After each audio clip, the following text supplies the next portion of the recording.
وعن سهل بن سعد رضي الله تعالى عنه أن رسول الله صلى الله عليه وسلم لا يزال الناس بخير ما عجل الفطر. کتاب الصيام بیان د روجې او د هغې د بعضو احکامو دا ذکر کیږي. بعض احکام د روجې متعلق په تیر شویو درسونو کې ذکر شول. نن به نور بعض احکام ذکر شي د روجې متعلق. نو په دې باب کې نن حدیث د سهل بن سعد رضی الله تعالی عنه راوړي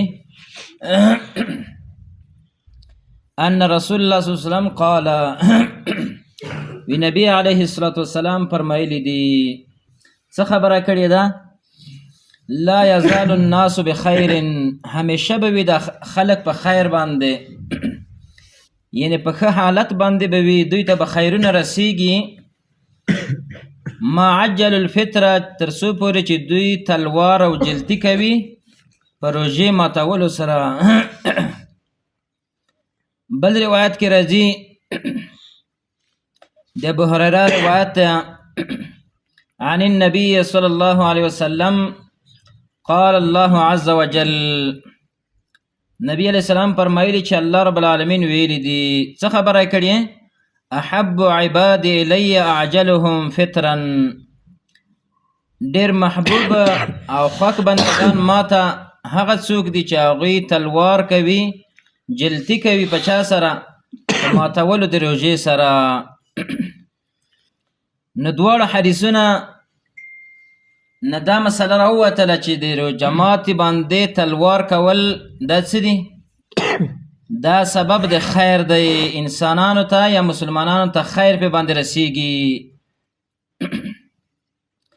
او دارنګه استحباب ترنه معلوم شولو چې مستحبه دا خبره ده چې سړی زر روژه ماته کړي.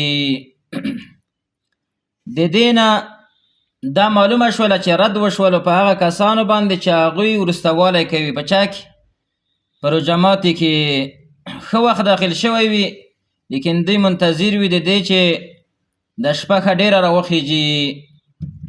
نو په هغوی باندې رد وشوله او د وروسته کول د روژه ماتي دا د سنت خلاف عمل دی.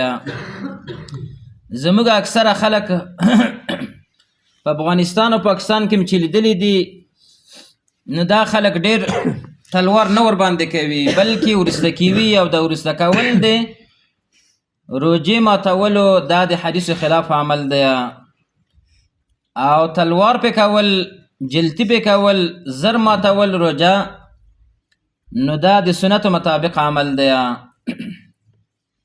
د دې وجې نه د مسلمانانو حال خراب دی چې هغوی په روژه ماتې باندې تلوار نه کوي. نو ثابته شوله دا خبره چې باید موږ تاسو په روژې ماتولو باندې تلوار وکړو چې څنګه لمر غروب وکړلو، لمر غروب وکړي، نو موږ تاسو باید روژه ماته کړو. دا نور کسان چې نه ماتي وي یا ځانونه ناوخته کوي، داسې وهمیان خلک دي، وهم کوي. په دې شیانو کې وهم نه دی پکار. دارنګه وروسته به هم راشي چې نبی علیه السلام د دې ترغیب ورکړی چې تاسو تر آخر وخته پورې روژه، یعنی تر آخر وخته پورې تاسو خوراک وکړئ په پښمني کې، وختي مه بندوئ. د وختي بندول دا د سنتو خلاف عمل دی. او دې ته بعض علماو بدعت هم ویلی دی، ناروا کار دی چې خلک یې څه کوي؟ مخکې بندي وي. خاص کر په اطرافو کې داسې خلک ما لیدلي دي چې هغوی نیم ساعت یو ساعت مخکې بندي وي.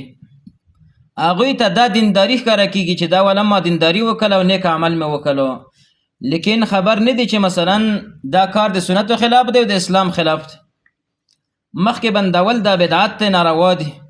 بیا په دې کې خلک وهم کوي یو 15 دقیقې مخکې بندي وي. د 15 دقیقې مخکې بندول هم صحیح نه دي. تر آخر وخته پورې خوراک کول پکار دي، تر آخر وخته پورې. داسې وهم دی.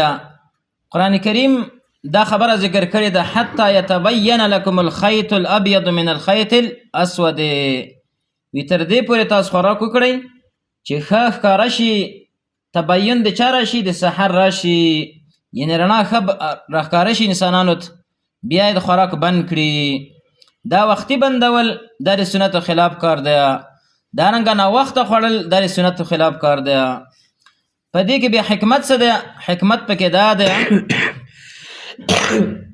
معجل الفطره حکمت پکې دا دی چې په دې کې خلاف د چا راځي د یهودیانو راځي د نصاراو راځي بل حدیث کې دغه څه راغلی دی لأن اليهود والنصارى يخرون الافطار يهود و نصارا ورسته کوي روژه ماتی هغوی به روژه ماتول دا ورسته کول زر به نه ماتوله نو د دې وجې نه رسول الله صلی فرمایي تاسو تلوار په باندې وکړئ چې د یهودیانو او د نصاراو سره څه راشي مخالفت راشي دارنګه زموږ په امت کې د شیعګانو سره مخالفت راشي ځکه دا هم د یهودو بچیان دي د یهودیانو بچیان څوک دي زموږ په د امت کې دا شیعه دي روافض د چا را پیدا کړي دا یهودیانو را پیدا کړي دي عبدالله بن سبال یهودي په نامه باندې دغه ډله را پیدا کړې ده دوی هم د چا د یهودو د نصاراو په نقش قدم باندې روان دي ډېر ناوخته څه کوي اذان کوي نو چې اذان ناوخته کوي روژه هم ناوخته ماتوي زموږ بعض افغانان بلته بعضې نه بلکې ټول دغس ناپوهه خلک ویل ته چې اوسیږي په ایران کې د ایرانیانو د شیعګانو د روافضو په اذان باندې به روژه ماتوله دا ناپوهه خلک دي په اسلام نه دي خبر نو د دې وجې نه موږ تاسو باندې لازم دي چې د یهودو د نصاراو او سره د شیعګانو د روافضو خلاف وکړو په څه باندې په روژې ماتولو باندې تلوار وکړو نو دا مسله یاده شوله بل حدیث راوړي وعن انس بن مالک رضی الله تعالی عنه قال رسول الله صلی الله علیه وسلم انس بن مالک رضی الله تعالی عنه فرمای وی رسول الله فرمایلی دی تسحروا تاسو پښمنای وکړئ فإن في السحور برکة ځکه په پښمنی کې برکت دې حدیث نه مسله دا ثابت شوله اول استحباب او سنتیت د پښمنی ثابت شو چې سړی روژه نیسي باید پښمنای وکړي دا مسله ثابت شوله بیا د پښمنی کولو برکت او خیر رسول الله بیان کړو چې په پښمنی کولو کې برکت او خیر ده د دې څنګه خیر ده علما فرمایي چې چا پښمنای وکړو یو خیر خدا ورته رسیږي چې په سنتو باندې عمل وکړلو په سنتو باندې عمل کول د خیر شو ثواب بل خیریت په دې کې دا ده انسان برا پورته شي یو دوه رکعاته څلور رکعاته لمونځ به وکړي دام خیر شو دعا به وغواړي دام خیر شولو نو د دې نه موږ تاسو دام ثابتېږي چې په پښمني نه مخکې راپورته کېدل یو دوه رکعاته لمونځ کول دعا کول او دارنګه دا وخت د اجابت ته یعنی په دې وخت کې دعاګانې ښې قبلېږي لکه څنګه چې په افطاري وخت کې دعا ښه قبلېږي نو دارنګه په پښمني وخت کې هم دعا ښه قبلېږي دا بل خیریت شو بل برکت شو بل برکت یې دا ده علما فرمایي چې څوک پښمنۍ وکړي نو د ورځې به دای په عباداتو باندې څه وي طاقتور وي د ورځې به عبادت صحیح وکړی شي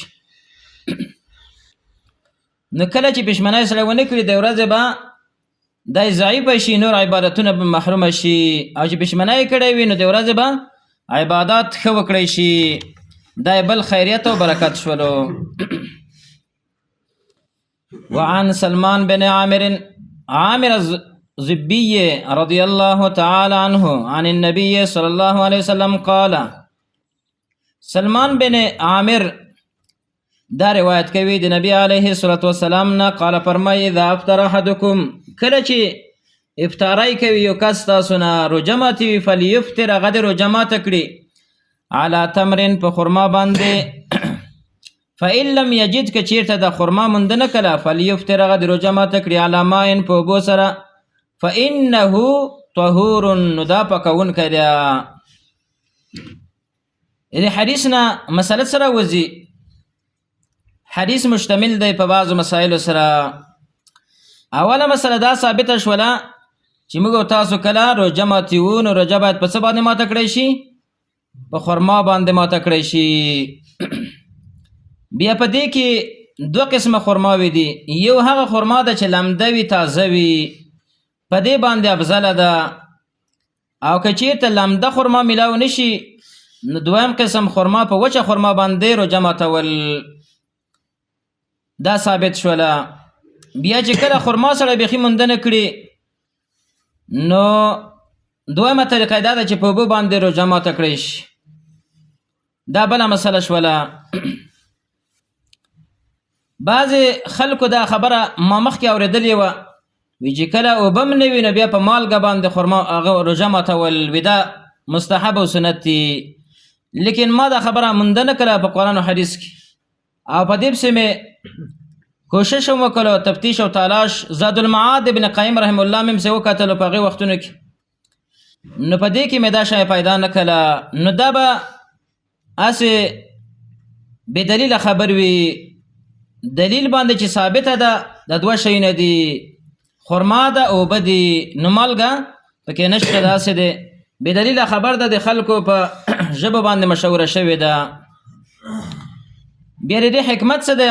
حکمت یې دا د ابن قیم رحم الله فرمایي، هغه زاد المعاد کې او دارنګه طب النبوي کې هغې د خبره ذکر کړې ده. یو خرما باندې ځکه رسول الله فرمایي چې تاسو روژه ماته کړئ چې خرما کې خوږوالی ده، او خوږوالی داسې چیز ده چې طب هم ثابته کړې ده چې هغه زر انسان ته څه ورکوي؟ قوت ورکوي. کبد یعنې جگر د انسان زر قوي کوي، دا مقوي دی د چا؟ د جگر دپاره، جگر قوي کوي. او بدن ته زر څه ورکوي؟ قوت ورکوي. انسان کې ضعف راغلی وي، ورځې روژه نیولې وي، بدن سست شوی وي، کمزوره شوی وي، نو چې خرما وخوري زر بدن ته طاقت ورکوي. او خرما مشتمله ده په ډېرو ویټامینو سره. ویټامین په نورو خوراکونو کې په نسبت سره خرما کې ډېر دي. نو د دې وجې نه رسول الله فرمایي چې تاسو په دې باندې څه وکړئ؟ په دې باندې روژه ماته کړئ. او په اوبو باندې ولې ښودلې؟ اوبه ګوره دوهم مرتبه کې ښودلې دي. د دې وجې نه چې اوبه هم پاکوونکي دي چا لره؟ معدې لره. او کله چې معده خالی وي نو جگر هم ګرم شوی وي، اوبه هغه جگر لره یخوي، دارنګه معدې لره صفا کوي. د دې وجې نه ابن قیم رحم الله د دې فایده هم دا ښودلې ده چې کله جگر یخ شي، دارنګه معده صفا شي، نو په سترګو کې روشنایي راځي، طاقت سترګو ته هم ورکوي. دا خبره مې ابن قیم رحم الله کړې ده. نو دا حکمت پکې شولو چې معده صفا کوي او دارنګه جگر یخوي. نو کله چې معده صفا شي، جگر یخ شي، نو انسان ته بیا طاقت میلاویږي. نو دا دوه شیونه ثابت شوله چې په دې دوه شیونو باندې موږ تاسو باید روژه ماته کړو. داسې بل حدیث به انشاءالله هغه راځي د ابو هریره، دا به انشاءالله راتلونکي درس کې وایو. وبالله تعالی التوفیق.